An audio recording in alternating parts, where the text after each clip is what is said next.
Now, Public Enterprises Minister Pravin Gordhan appeared via video link at the state capture inquiry yesterday to face questions from former SARS Commissioner Tom Moyane. Adv Dali Mpofu, Moyane's legal counsel, asked Gordhan if he had evidence to back up his claims that Moyane had indeed worked to advance the state capture agenda. Their heated exchanges went on for hours, with Mpofu accusing Gordhan of having a God complex when he served as finance minister. He asked whether the hostility between Gordhan and Moyane was indeed motivated by racism and jealous pettiness. The cross-examination will continue on a future date, that date yet to be announced. Let's get you some analysis on what happened yesterday, yesterday's showdown. We're joined now by political and social commentator Tessa Dooms. Tessa, good morning. Thanks so much for your time so early on the AM report. Wow, so much animosity in the question and answer session between Pravin Gordhan and Dali Mpofu acting on behalf of Tom Moyane. I mean, ultimately, the big thing to come out of this cross-examination, what evidence did Pravin Gordhan present, was he able to present, to prove that Tom Moyane was in fact part of furthering the state capture project?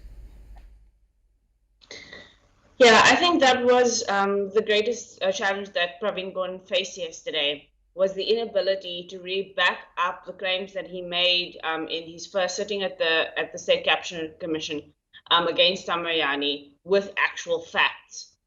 He relies heavily on the Newzroom Commission and the Newzroom Commission's findings in terms of what happened at SARS during Tom Moyane's time. But even that, he was very low on the things that he's pointing to, that he's actually calling state capture.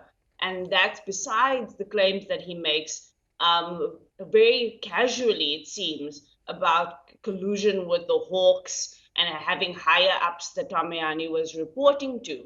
And the problem with that is that this commission generally already is dealing with a set of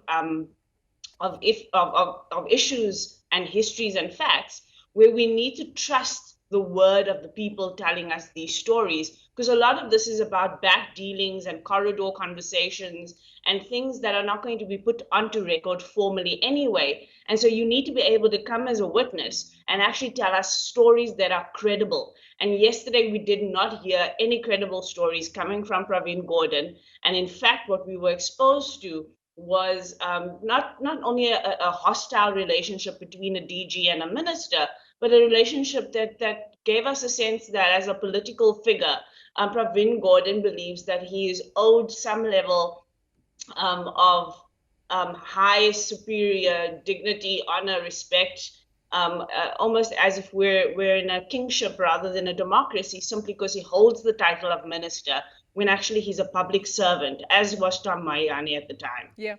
I mean, it was so surprising that Pravin Gordhan even used the word gossip in response to one of the questions by Advocate Dali Mpofu, as again a basis of these now seemingly baseless allegations against Tom Moyane. I mean, the chairperson of the inquiry, Deputy Chief Justice, also even butting in and saying, look, do you have any document that you can present to the inquiry to back up these claims? Do you have any person that you can call upon to come and take the stand to back up these claims?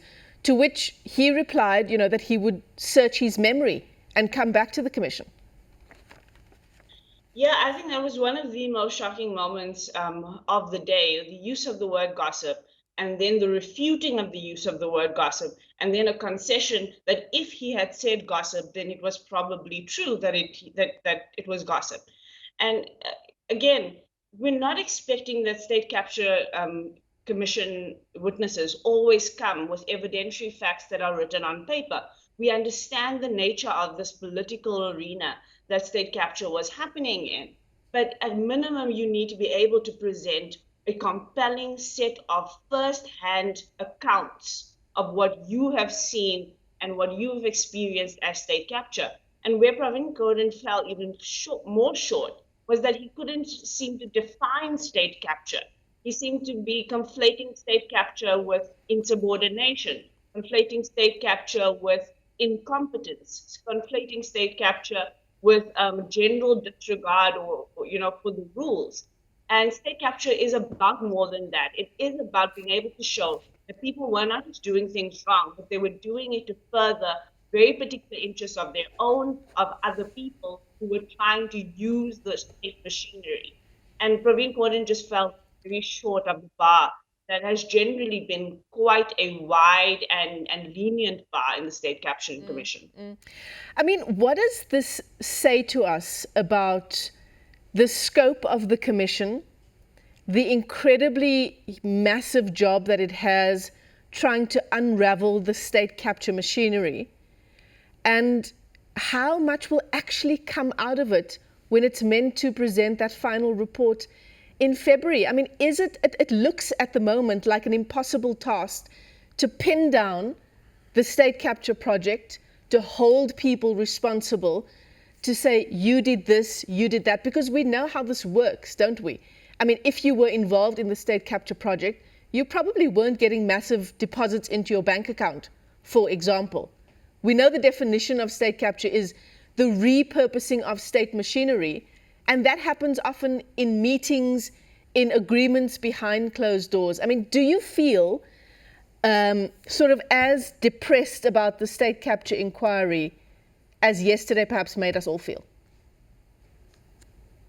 I actually don't. I would not allow Pravin Gordhan and Dali Mpofu's political theater yesterday to derail what has been 2 years of a lot of really important information, a lot of important facts, a lot of important laying out of how the state functions and in many days does not function. We have learned a lot from this inquiry. People have been held accountable already. Judge Zondo has been at pains to ask questions about how Parliament works and how it should work better, how the executive functions and how it should function better. And we should really not allow it to be derailed by the kinds of political potshots and pettiness we saw yesterday. Judge Zondo has been walking a very fine political line throughout all of this. He's trying to manage both a legal process and a political minefield. And I think we need to give him credit in that regard. Yeah. We're seeing it playing out with former President Jacob Zuma. I think yesterday had a lot to do with politics and giving the kind of leeway that he did, so that he's not only doing the right thing, but seen by the public to be fair and just. But what it's going to come down to is that it's going to need to be more than a political narrative when Judge Zondo gives us that report. He's going to have to weave together a credible tapestry of events, of stories that connect either what people have said to each other, the documents that have been found, but show us evidence of the fact that our state, our resources, our governance, and beyond the Guptas. This is not about the Guptas. We've seen it now in so many ways that this is beyond the Guptas, is not being used to benefit the citizens. It's being used to benefit state functionaries. And when they see an opportunity to do things for their own benefit, they will do it, and they will put us at jeopardy as a country as a whole. But Tessa, you're saying it's not about the Guptas. Can we, though, have that final report without the Guptas taking the stand at the state capture inquiry? I mean, it's not preferable. It certainly is going to happen at this point, because I think we know now that the Guptas are not going to make themselves available in the way that Judge Zondo has asked them to do, even via video link, because his prerequisite is that even if it's video link, they need to be in the jurisdiction of South Africa. So I think so. But we have had the benefit of their affidavits.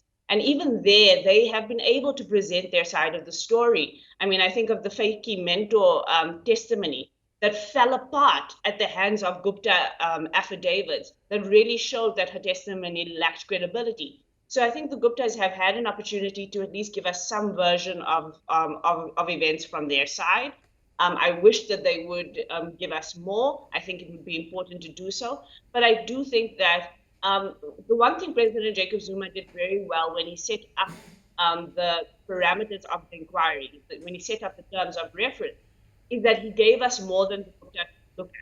That's how we ended up where we are today. We're looking at other parts of the state. We're looking at other parts or other families, other ways in which this has happened.